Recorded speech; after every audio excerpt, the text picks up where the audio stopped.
Lucas na walang jo. May jowa kaya ako? May jowa ka? Sige nga, sino? Oo kaya. Ikaw. Cringe. Tayo na lang kasi. Di tayo pwede, Lucas. Bakit naman? Gusto ka ng best friend ko. Ikaw naman yung gusto ko. Pero hindi naman kita gusto. Dililigawan kita. Hanggang sa gustuhan mo na rin ako. Kay Ira ka na lang. Sabing ikaw ang gusto ko eh.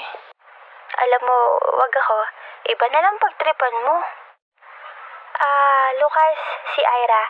Ira, si Lucas. Hi, Lucas. Kali, samahan mo ako mamaya. Hala, hindi ako pwede eh.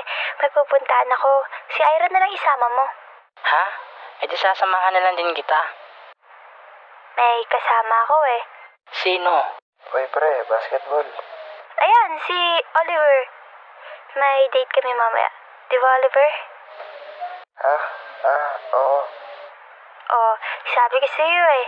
Kaya si Ira na lang isama mo. Para lalo nyo pang makilala ang isa't isa. Oo nga, Lucas. Wala rin naman akong gagawin. Sa tara. O sige, para makilala na rin kita. So, may date pala tayo mamaya, Miss Kali. Ha? Wala ah. Pero sabi mo kanina, may date tayo. Kunwari lang. Bakit kailangan pang magkunwari kung pwede naman nating totohanin, di ba? Miss Kali. Alam mo, mag-best friend talaga kayo ni Lucas eh, no? Parehas kayo bolero. Ibahin mo ako kay Lucas. Torpe yun, ako hindi. Pero seryoso, Oliver. Kaya ako lang nasabi yun para magkaroon ng time si Lucas at Ira. Ano bang meron sa kanila? May gusto si Ira kay Lucas. Bagay nga sila, di ba? At si Lucas, may gusto sa'yo. Tapos ikaw, ako yung gusto mo. Wow!